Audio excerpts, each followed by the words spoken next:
Evangelho de Mateus, capítulo 9, versículos 36 e também o versículo 10 e 8. Proclamação do Evangelho de Jesus Cristo, segundo Mateus. Naquele tempo, vendo Jesus as multidões, compadeceu-se delas, porque estavam cansadas e abatidas, como ovelhas que não têm pastor. Então disse a seus discípulos: A messe é grande, mas os trabalhadores são poucos. Pedi, pois, ao dono da messe que envie trabalhadores para a sua colheita. Jesus chamou os 12 discípulos e deu-lhes poder para expulsarem os espíritos maus e para curarem todo tipo de doença e enfermidade. Estes são os nomes dos 12 apóstolos.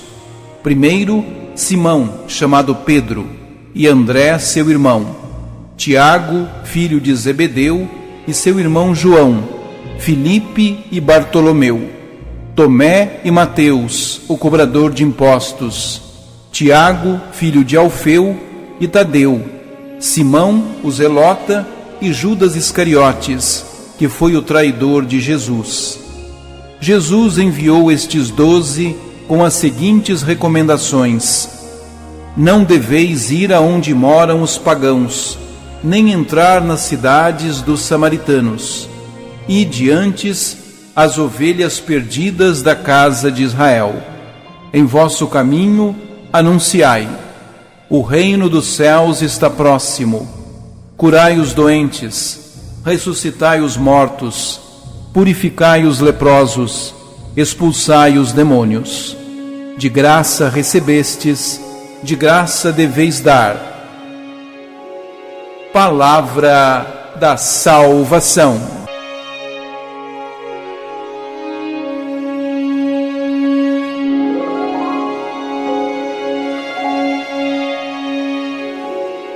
O Evangelho deste dia é um texto de transição entre uma sessão narrativa e um discurso de Jesus. A alternância entre narrativa e discurso é uma das principais características literárias do Evangelho de Mateus.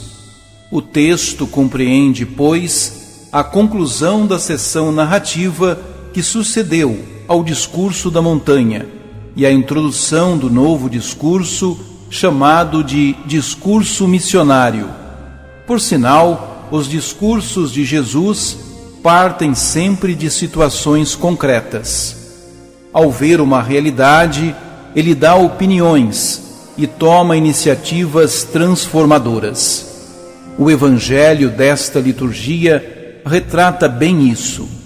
O evangelista começa dizendo que Jesus se compadeceu das multidões, porque estavam cansadas e abatidas, como ovelhas sem pastor, ou seja, abandonadas.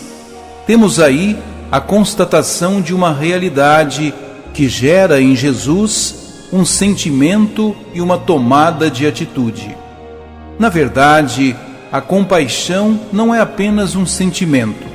Seu significado literal é contorcer-se nas entranhas, sendo esta o núcleo mais profundo e íntimo do ser humano, conforme a mentalidade hebraica, mais profundo até do que o coração.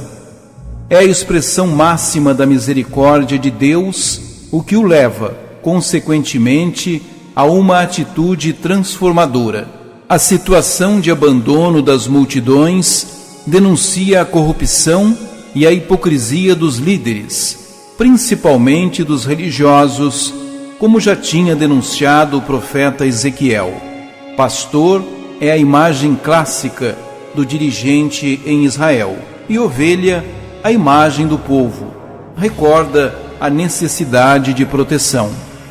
Quase sempre, o motivo do sofrimento do povo é a corrupção dos dirigentes. Isso vale para todas as épocas. A primeira atitude de Jesus, motivado pela compaixão, é reforçar a confiança no Pai, empregando uma imagem também bastante conhecida na época, a messe, o que indica a urgência da missão. A messe é a lavoura pronta para ser colhida e pode perder-se caso se atrase a colheita. A oração, que significa intimidade com o Pai, é necessidade vital para a comunidade, sobretudo quando as situações são difíceis. Diante da situação deplorável em que se encontrava o povo, Jesus toma uma atitude libertadora, estendendo aos discípulos as mesmas prerrogativas que recebeu do Pai. Não se trata de poderes extraordinários para operar milagres. Dar poder ou autoridade aos discípulos significa autorizá-los a fazer o mesmo que Jesus fazia: expulsar os espíritos maus, curar doença e enfermidade. É apenas uma figura de linguagem que evoca a responsabilidade da comunidade cristã: restituir a vida e a dignidade às pessoas espoliadas pelo sistema dominante político e religioso, principalmente. Os 12, cujos nomes o evangelista cita um por um, são enviados com algumas recomendações, como a prioridade às ovelhas perdidas da casa de Israel. Essa prioridade aqui não significa um privilégio, mas uma necessidade.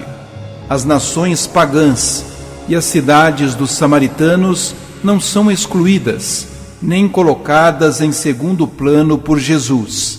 De todas as formas de dominação, a pior é a religiosa, e é isso que justifica a prioridade de Israel no anúncio do reino por Jesus e seus discípulos. Foram os seus dirigentes que se tornaram maus pastores, explorando o povo em nome de Deus. Se o povo estava abandonado, a culpa principal era da religião, devido aos abusos e omissões daqueles que deveriam agir como pastores. O conteúdo do anúncio é apenas o advento do reino dos céus. De fato, o reino dos céus se manifesta como vida em plenitude, com justiça, solidariedade, amor e inclusão.